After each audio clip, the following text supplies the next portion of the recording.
जब इतिहास के पन्ने आप खंगालोगे तो आपको मिलेगा एक ऐसे हमारे महापुरुष का नाम, जिनका नाम मदारी पासी।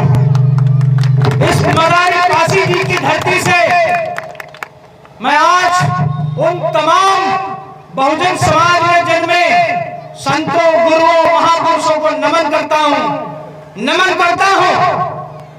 पासी समाज के चक्रवर्ती समाज महाराजा बिजली पासी को, महाराजा चीता पासी को, महाराजा साधा पासी को, महाराजा सुहेलदेव पासी को, हमारी मां उदा देवी पासी को तथा इस देश को संविधान देने वाले संविधान निर्माता बाबा साहब को, इस समाज को, बहुजन समाज को हुक्मरान बनाने वाले महामानव मानव काशीराम साहब को, महिलाओं के लिए शिक्षा में अग्रणी कार्य करने वाली माता ज्योतिबा फुले को, माता फातिमा शेख को, इन सभी महापुरुषों को जिन्होंने इस समाज को जगाने के लिए, इस समाज को अपने हक अधिकार दिलाने के लिए अपने जान की आहुति दी, उन सबको भीम आर्मी संगठन की ओर से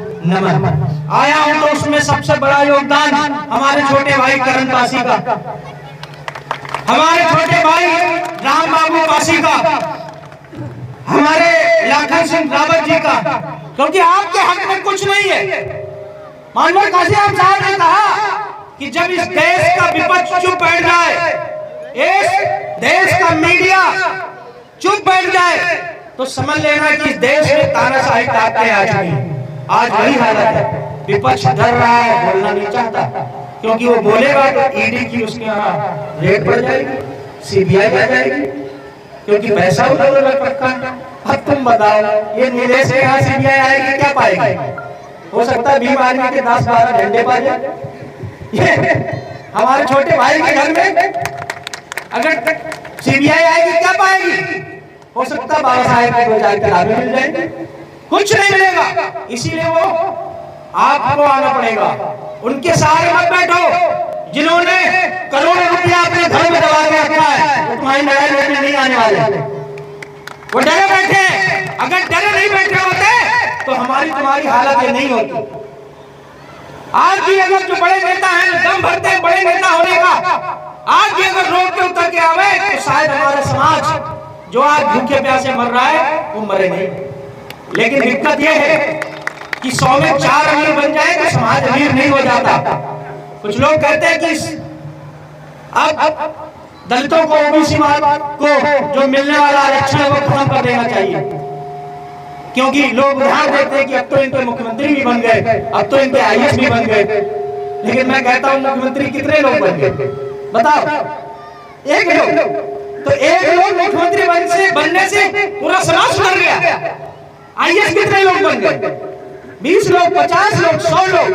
क्या उससे समाज बदला? एक भी आईएएस ऑफिसर बताओ जो खुल के किसी मन से इस तानाशाही सरकार के खिलाफ बोल सके? बोल सकता है क्या?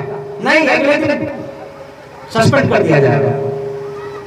तो आईएएस बनने से और मुख्यमंत्री बनने से इस देश के बहुजन समाज का जो कहते हैं ना कि उसकी जो दशा थी, दुर्दशा थी, जो दशा थी वो दुर्दशा नहीं बदली रही, कभी नहीं अच्छी हो पाई। ये आरक्षण तब तक रहेगा जब तक अंतिम पंक्ति में बैठा व्यक्ति सक्षम नहीं हो जाएगा, जब तक गरीब का बच्चा भी आईएएस नहीं बन जाएगा, जब तक एक गरीब का बच्चा भी सांसद नहीं बनेगा, मुख्यमंत्री नहीं बनेगा, तब तक ये लड़ाई जारी रहेगी। अगर तुमको फिर भी लगता है कि आरक्षण खत्म करना चाहिए तो खत्म करो, कराओ जातिगत जनगणना। भी आपने देखा बिहार में जातिगत जनगणना हुई और हमारे नेता बहुत पहले से आवाज उठाते हैं पूरे देश में जातिगत जनगणना होनी चाहिए। लेकिन कमाल है साहब, हमको जाति समझे गाली तो दोगे आप, हमारी जाति से हमको पुकारोगे आप, लेकिन जब गिनती करने की बारी आती है तो गिनती करने से डर लगता है। क्यों डर लगता है गिनती करने से? क्योंकि तुमको पता है कि जिस दिन ये समाज ये जान जाएगा कि हमारी संख्या 85% है, उस दिन ये जाग जाएगा, और जिस दिन ये जाग जाएगा उस दिन हम भाग जाएंगे। तो इस भागने के डर से आपके आंकड़े छुपाए जा रहे हैं, लेकिन कोई नहीं, मुर्गा कब तक खैर मनाएगा, कटना तो तुमको है, चाहे अभी कट लो चाहे थोड़े दिन बाद काटो। समय आएगा, ये समाज में जब तक शिक्षा आती रहेगी, जितने शिक्षा लेकर लोग आते रहेंगे, वो अपने महापुरुषों की किताबों को पढ़ते रहेंगे, ये समाज और जागरूक होता रहेगा। साथियों, इन्होंने सोचा था कि तमाम वो महापुरुष, इनको दफन कर दिया जाएगा, इनको कहीं खंडहर में दफना दिया जाएगा, जिससे कि समाज को कभी पता ही न चल पाए कि कोई ऊधम सिंह नाम का सरदार भी हुआ करता था, जो जनरल डायर को लंदन में जाकर गोली मार आया है। उनको लगा कि जिस दिन आप सरदार ऊधम सिंह को जान जाओगे, आपके अंदर भी चेतना पैदा हो जाएगी। इनको लगा कि अगर हमने माता उदा देवी पासी के बारे में इनको बताया तो ये जागृत हो जाएंगे। वो उदा देवी पासी जिन्होंने लखनऊ में 72 अंग्रेजों को सरकलम कर दिए, आपके इतिहासकारों को, आपके महापुरुषों को दफना दिया, लेकिन ये इस भूल में थे कि एक ऐसा दौर आएगा जब हमारे और हमारे इन भाइयों के जैसे लोग, पढ़े लिखे लोग आएंगे, अपने महापुरुषों को खोदेंगे, और जब उनको पढ़ेंगे तो उनका खून उबाल मारेगा, और जो खून उबाल मारेगा तो ये सत्ता परिवर्तन के लिए रोडों पर उतर आएंगे, और शायद दौर आ गया है। आज भीम आर्मी भाई चंद्रशेखर आजाद जी के नेतृत्व में, बड़े भाई राष्ट्रीय अध्यक्ष विनय रतन सिंह जी के नेतृत्व में पूरे देश में 27 राज्यों में पहुंच चुकी है। आने वाला कल मैं हरदोई से आप सबके बीच ये कहना चाहता हूँ, आने वाला कल भीम आर्मी का है, बात जाके किसी किताब में लिख लेना। भीम आर्मी जिंदाबाद, जिंदाबाद, जिंदाबाद, भीम आर्मी जिंदाबाद, जिंदाबाद, जिंदाबाद। और तमाम अन्य समाज के बैठे लोगों से मेरा हाथ जोड़ के निवेदन है कि अगर आज आप लड़ाई में नहीं आए तो कल को आप बैठकर फिर अपने समाज में जहर बोलोगे कि इस पार्टी तो एक जाति को, दो जातियों को प्रतिनिधित्व देती है, क्योंकि जब हम लड़ाई लड़ रहे तो तुम आ नहीं रहे, और मिठाई खाने का समय आएगा तो तुमको कोई लेगा नहीं, ये भी ध्यान रखना। अभी लड़ाई चल रही, इसमें शामिल हो जाओ। शामिल मैंने कहा भी आपसे, पीछे मैंने कार्यालय पेन से वही बात की, आपसे भी कहना चाहता हूँ। आप ये सोच रहे हो कि लड़ाई में यहाँ अगर नहीं आएंगे, इस मीटिंग में आएंगे तो मारे जाएंगे, तो लिख लो, मरना तो आपको भी है। जाओ पड़ोस में तुम्हारे शमशान घाट होगा, कहीं देख के आना, जो नहीं लड़े उनकी भी कब्रें तुमको वहां पर मिलेंगी। तो इससे अच्छा लड़के मरो, अगर लड़के मरे तो आज जाओ शहरों में बड़ी दुकानों पे आपको आपके महापुरुषों की फोटो बिकती मिलेगी। मेरा आपसे वादा है, अगर आपने इस संविधान को मान लिया और अपने समाज के साथ में सच्ची भावना से इस संगठन को बढ़ाया, तो कल को मैं नहीं कह सकता कि हो सकता है आपकी लखीमपुर में फोटो बिके, लेकिन हरदोई में आपकी फोटो जरूर बिकेगी, मेरा आपसे वादा है। और जो ये लोग कहते हैं कि सत्ता बहुत दूर है भीम आर्मी से, मैं आपको कह दूं कि साहब संघर्ष कर रहा हूं, 5 साल, 10 साल, 15 साल, हो सकता है 30 साल भी लग जाए, हो सकता है सत्ता का चेहरा हम न देख पाए, लेकिन आपसे वादा करते हैं कि हमारी आने वाली पीढ़ी पैदा होगी, वो गुलाम नहीं पैदा होगी, वो अपने सर फख्र से ऊंचा करके कहीं भी चलेंगे, उनको कुर्सी के लिए लड़ना नहीं पड़ेगा, सामने वाला खुद कुर्सी देगा कि भैया बाबूजी बैठ जाओ। इस बात की लड़ाई लड़ेंगे।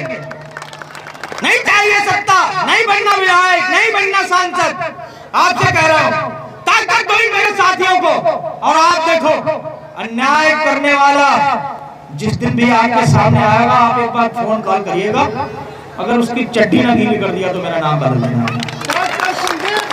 जिंदाबाद, जिंदाबाद, जिंदाबाद, कुलदीप भार्गव जिंदाबाद, जिंदाबाद। मेरी बात एक ध्यान रखना, हम उस खानदान में पैदा हुए, उस समाज में पैदा हुए जिसके महापुरुषों ने और जिसके पूर्वजों ने इस देश में अपनी लाठियों के दम पर, अपनी तलवारों के दम पर बड़े बड़े योद्धाओं के तख्ते पलट दिए, बड़े बड़े राजाओं के तख्ते लग दिए और इस देश में चुनाव की ईवीएम वोट से सत्ता में आने वाले लोग इस रौब में हैं कि हम बहुत बड़े तीरंदाज हैं। साहब, जब हमने बड़े बड़े राजाओं को हराया, तुम तो हमारे सामने चूहे हो।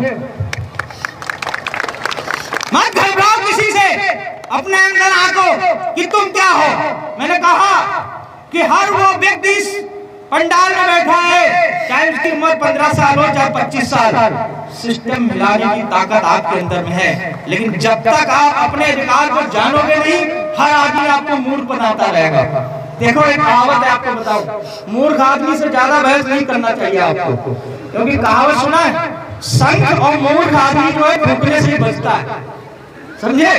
तो ना शंख बजाने वाले के साथ रहना है, ना मूर्ख आदमी के साथ में रहना है, नहीं तो फूकने से आप बचते रहोगे। आपको ऐसे व्यक्ति के साथ रहना है जो आपकी लड़ाई लड़े। ये हमारे छोटे भाई जो आपको कभी भी कोई समस्या होती है तो अपना काम भार सब कुछ छोड़ करके आपके बीच में आते, आप इनको ताकतवर बनाओ, बनाओ इनको ताकतवर। मैं आज आपको ताकत देता हूँ, किसी दुस्साहसी की इतनी ताकत नहीं है, अगर वो कभी भी आपके अत्याचार करेगा खाल उधेड़ देंगे। भाई चंद्रशेखर आजाद जी के इस छोटे से कार्रवाई के लेके आज हरदोई में बहुत व्यापक रूप ले लिया है। मैं राम बाबू से, करण जी से, सबसे और अपने सभी यहाँ के साथियों से, इधर आओ, ये देखो, ये छोटा भाई, इसका शरीर देखो। कुछ लोग कहते हैं 56 इंच का सीना, ये है असली वाला सीना। और सुनो, 56 इंच का सीना लेने से कुछ नहीं होता, उसके अंदर 100 ग्राम का शेर वाला जिगर भी रखना जरूरी है, सीने से कुछ नहीं होने वाला। ये देखो, तुम लाओ मैदान में कभी, देखो हाथ दिखाओ ऐसे, ये देखो, ये वही हाथ है साहब जिनके पूर्वज चमड़ा उतारने का काम करते थे। मत गलत फहमी में पड़ो, बताना उनको, जब जाना तो बताना कि इन्हीं हाथों से मेरे बाप दादाओं ने चमड़े खींचे। औकात में रहो, सामने आओगे तो तुम तो इंसान हो, तुम्हारी खाल पतली होती है। आप सबसे वादा करता हूँ, अपने इन भाइयों से, अगली बार एक बड़े कार्यक्रम की तैयारी करो। इतना बड़ा कार्यक्रम और कोई रोकने की कोशिश भी करे तो उसको दरवाजे से निकालना, अगली बार में कोई घर से नहीं निकलेगा। मेरा आपसे बढ़ाओ ताकत। बहुत जल्द मैं आप सबसे ये उम्मीद करता हूँ कि अगली बार जब आऊंगा तो जहां तक मेरी नजर जाए वहां तक सिर्फ नीला नीला दिखाई दे।